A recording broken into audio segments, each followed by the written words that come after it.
masuk sukan Asia, sukan dunia, kena tapis dulu, bukan boleh pergi saja-saja. Kenapa dalam bab musabaqah tilawah tak tapis dulu? Kamu tak melapasi klasifikasi yang ditetapkan. Tajwid tak ada, huruf tak betul, tak layak masuk. Barulah Quran tu orang sanjung, hormat ni yang masuk ni, ya Allah.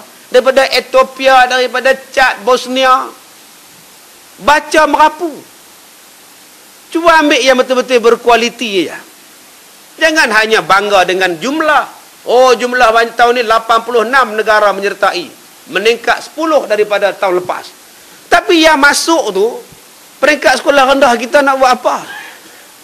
Tak melambangkan kualiti. Mencemarkan dia. Tak mau. Sebab tu hilang minat orang tengok Quran. Yang baca tu pun teruk. Bukan kita nak hina mereka. Tapi sebelum mereka masuk musabaqah, pilah latih mereka dulu elok. Buat dulu macam kelayakan dulu. Tak layak tu saya masuk. Membazir duit aja. Kalau sekadar dibuat begitu. Mereka bukannya tahu. Yang mereka tahu wakil. Nak jadi wakil saja. Baik, kemudian kata dia lagi, bila hati tidak ada Quran, maka dia akan jadi rayuan dan khayalan. Hidup dia dalam keadaan khayal, bengong, sedih, penuh dengan cinta dan kerinduan yang terpendam, nyanyi-nyanyian yang glamour lagi gila, serta pandangan yang tidak dapat dikawal dan bergelumang dengan dosa. Itulah tanda-tanda jiwa yang Quran tidak ada dalam jiwanya. Saya ada sekolah, tuan-tuan, dekat sekolah saya tu. Tiap-tiap malam kuliah maghrib kami ni. Tiap-tiap malam asal kuliah maghrib, dia lawa dengan lagu karaoke. Oh, hebat. Hebat. Asal kami mengaji, mereka menyanyi. Kalau mereka menyanyi tu, kami mengaji lah. Hebat. Tak boleh buat apa lah. Saya habis kuliah di Kemensah semalam. Mereka bawa pergi makan di kedai Pakistan. Telefon sampai ustaz, balik cepat. Jiran kita mati. Jiran yang mana pula? Yang duk menyanyi itulah. Ha? Sudah. Aduh, subhanallah. Bayangkan tuan-tuan. Kita tak mau jiwa-jiwa kita yang kosong. Ya, jiwa kosong, tak mau. Tuan-tuan di sini kalau tak boleh baca Quran jangan malu. Belajar. Sudah tua ustaz. Nanti dia mau ejek saya ustaz. Biar malu di dunia, jangan malu di akhirat. Kita pun janganlah ngejek orang kalau dia tak boleh baca. Berapa ramai yang bila tadarus Quran, masuk satu kumpulan 6 orang, ada yang sangkut. Kita dah lancar, yang sangkut masuk sekali. Hei, kita duk hei saja. Dengung lah. Hei.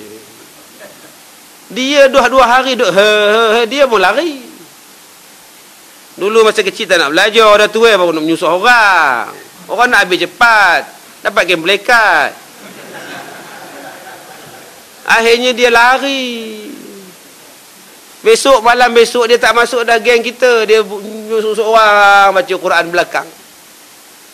Kita pergi bisik dengan dia. Kenapa tak join dengan grup demo?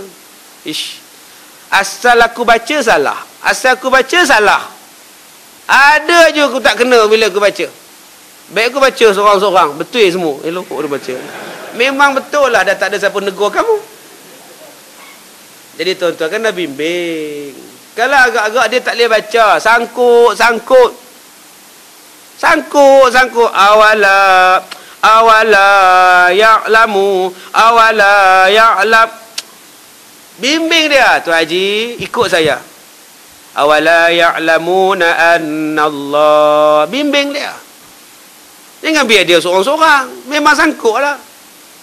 Manansakh min ayatin. Bimbing dia. Tu nama dia tadarus.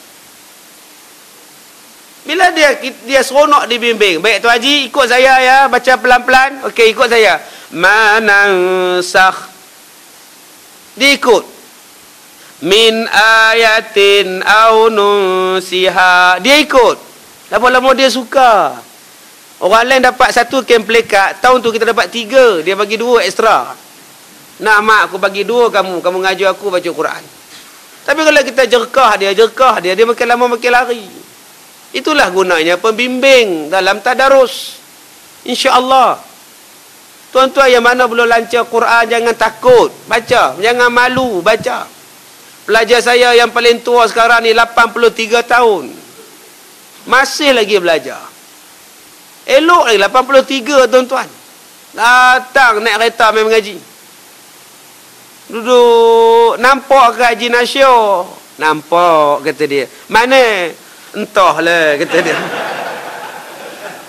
Kita duduk baca, dia pergi ke mana? Tahu kita tanya, nampak ke? Nampak. Ha, baca. Mana dia nya? Kata dia udah. Tapi dia masih lagi semangat nak baca. Jangan malu tuan-tuan. Biar kita mati dalam mengaji, tak apa. Dah mati pergi menyanyi. Menyanyi di karaoke, keluar-keluar karaoke, mampu kena langgar. Tak pasal. Biar kita mati pergi mengaji, tak apa. Tapi ada setengah pula isteri dia marah, suami dia pergi mengaji. Mati pula tu aksiden, balik pada kuliah. Dia tu elok tengok TV dengan saya ustaz. Kawan dia lah ngajak. Kata ada ceramah lah apa bendanya. Balik pada ceramah tu yang kena langgar tu. Kalau dia tak pergi pun hidup lagi dia, kata dia. Ya Allah, suami mati balik pada kuliah kan manis bunyinya. Balik pada majlis ilmu kan manis. Yang terakhir, Rasulullah memberi khabar gembira kepada para sahabatnya tentang kedudukan, darjat dan dekatnya mereka dengan Quran. Sayyidul Qurra, orang yang paling mahir membaca Quran adalah Ubay bin Ka'ab radhiyallahu anhu, daripada kalangan Ansar. Nabi pernah bersabda kepada Ubay bin Ka'ab, hadis ini terdapat dalam kitab Sahihaini, sesungguhnya Allah Ta'ala menyuruh saya membaca firman Allah, lam yakunil ladzina kafaru min ahlil kitab wal musyrikina munfakkin. Orang-orang kafir, yakni ahli kitab dan orang musyrik, mengatakan bahawa mereka tidak akan meninggalkan agama Allah. Allah Ta'ala sendiri menyebutkan nama Ubay dengan namanya itu daripada 7 lapis langit. Beliau adalah salah seorang sahabat Nabi yang mulia. Apakah kemuliaan Ubay bin Ka'ab sampai Allah memuji Ubay bin Ka'ab? Maka Ubay bin Ka'ab berkata, apakah Allah sendiri terus menyebutkan namaku kepada anda ya Rasulullah? Jawab Rasulullah, ya, demi Allah yang jiwaku dalam genggaman Allah, Allah memuji kamu wahai Ubay. Maka kedua mata Ubay pun mengeluarkan air mata. Maka Rasulullah membacakan surah Al-Bayyinah kepada Ubay bin Ka'ab. Kenapa? Kerana Ubay bin Ka'ab dia menghafaz Quran, dia mengamalkan Quran, pengetahuannya, kepintarannya kepada Quran sangat hebat, sehinggalah dia, Allah Ta'ala menyebut kepada Rasulullah sallallahu alaihi wasallam tentang keistimewaan Ubay bin Ka'ab, dipuji oleh Allah apa yang dia selalu amalkan. Kemudian Rasulullah sallallahu alaihi wasallam bertanya lagi kepada Ubay, ayat apakah yang paling agung dalam kitabullah? Maka Ubay menjawab, ayat Allahu la ilaha illa huwal hayyul qayyum, yakni ayat kursi. Allah, tidak ada Tuhan selain daripada dia. Dialah yang maha hidup lagi yang mengatur semua makhluknya. Lalu Rasulullah menepukkan tapak tangan di dada Ubay bin Ka'ab. Maka Rasulullah berkata, semoga Allah dimudahkan, semoga Allah memudahkan kamu untuk mendapatkan ilmu wahai Abu Munzir. Inilah doa Rasulullah kepada Ubay bin Ka'ab, orang yang alim tentang Quran, orang yang sangat berdamping dengan Quran, sehinggalah Allah memuji Ubay bin Ka'ab, sehinggalah Rasulullah berdoa untuk diberikan ilmu pengetahuan yang banyak kepada Ubay bin Ka'ab. Tuan-tuan yang dirahmati Allah, kita juga boleh dapat kedudukan yang tinggi, kedudukan yang baik macam Ubay bin Ka'ab, dengan syarat kita berdamping dengan Quran. Tuan-tuan tahu Ubay bin Ka'ab ketika Nabi semayang, kalau Nabi lupa ayat Quran, Ubay bin Ka'ab lah yang tukang sambung bagi Nabi. Punya ingat tentang Quran, punya hafal kepada Quran. Sehinggalah bila Nabi ingat-ingat lupa ayat tu, dia akan refer kepada Ubay bin Ka'ab. Betul tak ayat ni Ubay? Betul.